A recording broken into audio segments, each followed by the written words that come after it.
এই গরমে কি পাড়ার লোকেরা আম দিয়ে যাচ্ছে, নিজেদের ঘরে বাজার থেকে আম আসছে, আত্মীয় স্বজনরা আম দিয়ে যাচ্ছে, বুঝতেই পারছো না যে এত আম নিয়ে কি করবে?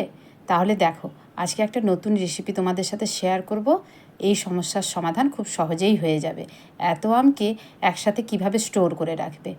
আমের আচার তো সবাই বানিয়ে থাকে, আমের চাটনিও তো রোজ রোজ খাও, নতুন বরং কিছু ট্রাই করা যাক। দেখো, প্রথমে আমগুলোকে ভালোভাবে ধুয়ে এভাবে খোসা ছাড়িয়ে নিতে হবে। এবারে কি করবে, পিস পিস করে কেটে নেবে, বীজটা বের করে নেবে।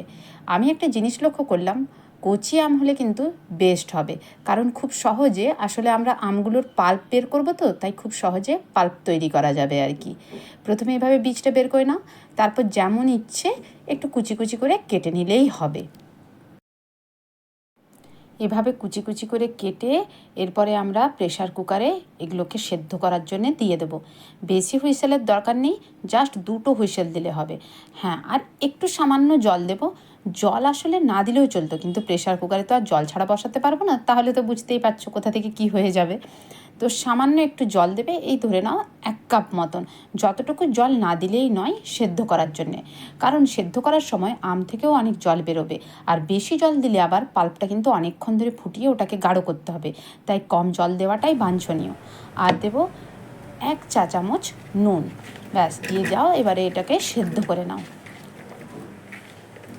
তোমরা এই রেসিপিটা ঘরে ট্রাই করো, আর যদি তোমাদের ভালো লাগে লাইক শেয়ার সাবস্ক্রাইব করতে ভুলো না। আর নতুন নতুন এইরকম রেসিপি পেতে আমার চ্যানেলের ওপর নজর রাখো।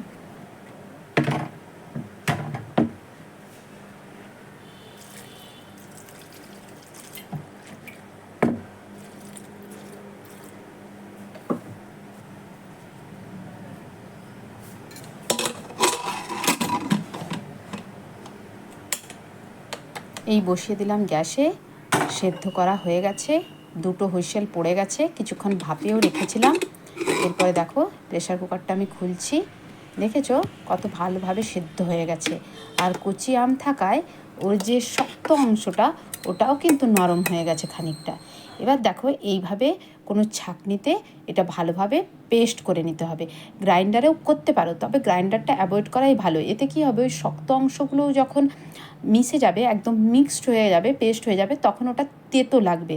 তাই এভাবে ছাঁকনিতে প্রেসার দিয়ে দিয়ে ভালোভাবে পেস্টটা বের করে নাও, আর যে শক্ত অংশগুলো থাকবে সেগুলো ফেলে দেবে।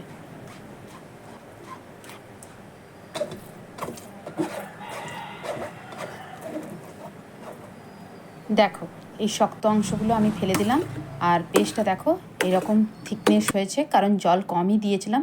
এটাই হচ্ছে বেস্ট উপায়।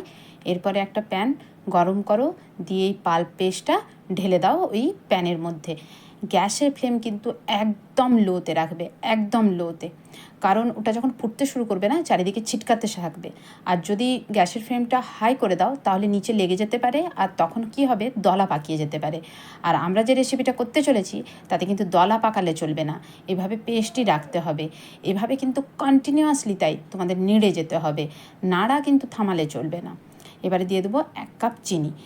1 কাপ চিনির থেকে বেশিও দিতে পারো যদি একটু বেশি মিষ্টি করতে চাও, কিন্তু আমি এটা টক ঝাল মিষ্টি নোনতা এইরকম স্বাদের রাখতে চাইছি। দেখো, চিনিটা এরকম নাড়াতে নাড়াতে মেল্ট হতে এখন পাতলা একটু সিরাপের মতন লাগছে।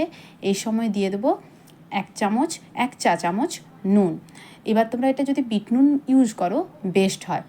এভাবে কন্টিনিউয়াসলি নাড়িয়ে যাও নাড়িয়ে যাও, যখন দেখবে মোটামুটি একটা থিকনেস, মোটামুটি মিডিয়াম থিকনেস চলে এসছে, সেই সময় চিলি ফ্লেক্স থাকলে চিলি ফ্লেক্স দিয়ে দাও। তোমাদের ইচ্ছে মতন নুনটা ইউজ করবে। আর জিরা গুঁড়ো, রোস্টেড জিরা গুঁড়ো কিন্তু, হ্যাঁ, একটু তাওয়ায় হালকা করে ভেজে নিয়ে হালকা করে গুঁড়ো করে নাও, খুব বেশি গুঁড়ো করবে না। একটু দানা দানা থাকলে কিন্তু যখন তোমরা ওটা খাবে তখন বেশ মুখে লাগলে ভালো লাগবে। এভাবে নেড়ে নিলে এবারে কী করতে হবে, একটা থালা বা যে কোনো গোল জায়গাতে একটু তেল ভালোভাবে চারিদিকে বুলিয়ে নাও। তেল বোলানো কেন, কারণ এই যে এই পেস্টটা আমরা যখন ঢালবো এটা তারপর তো আমাদেরকে উঠাতে হবে, যখন শুকনো হয়ে যাবে তখন উঠাতে ইজি হবে। তাই তেলটা ভালোভাবে বুলিয়ে নিয়ে এই থালাতে দেখো আমি চারিদিকে এই পেস্টটাকে এভাবে ছড়িয়ে দিচ্ছি। মাঝে একটু ট্যাপ করে নেবে, ট্যাপ করলে কি হবে, চারিদিকেই একদম সমানভাবে সমান ঘনত্বে আর কি ছড়িয়ে যাবে। এই যে পাল্পটা দেবে এটা কতটা থিকনেস হবে, ধরে রাখো এতটাও পাতলা করা যাবে না যে উঠবেই না, এরকম হবে না, আবার খুব থিকনেস করা যাবে না যে শুকোতে টাইম লেগে যাচ্ছে অনেক দিন। তো তো এমন একটা থিকনেস করবে যেমন হচ্ছে খুব ইজিলি এটা রিমুভ করা যায়। এই ধরে রাখো ওটার থিকনেস 3 mm এরকম হয়তো হবে, আমি ঠিক বলতে পারছি না মাপটা, তোমরা এই ভিডিওটাই দেখে নাও তাহলেই বুঝতে পারবে। দেখছো কীরকম ইজিলি এখন উঠে যাচ্ছে। আর 2 দিন আমি রোদে শুকনো করে নিয়েছি, একদিন শুকনো করলেও চলবে, যদি দেখো একদিনে হয়ে গেছে তো ওকে।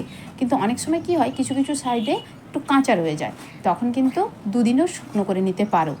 এভাবে দেখো খুব ইজিলি আমি ছুরি দিয়ে কেটে দিলাম আর রোল করে রেখে দিচ্ছি। তোমাদের যেরকম ইচ্ছা সেই রকমভাবে স্টোর করো, ছোটো ছোটো পিস করে, স্কোয়ার, কিউব করে, ক্যান্ডির ফরম্যাটে রেখে যেরকম ইচ্ছা ইউজ করতে পারো। ব্যাস হয়ে গেছে কাঁচা আমের আমসত্ত্ব, টক ঝাল মিষ্টি কাঁচা আমের আমসত্ত্ব। সত্যি কথা বলতে এটা খেতে অপূর্ব হয়েছে, অপূর্ব। তোমরা একবার ট্রাই করে দেখো, তোমরা ভুলে যাবে দোকান থেকে আনা কাঁচা আমসত্ত্বের কী টেস্ট আর ঘরের বানানো কী টেস্ট।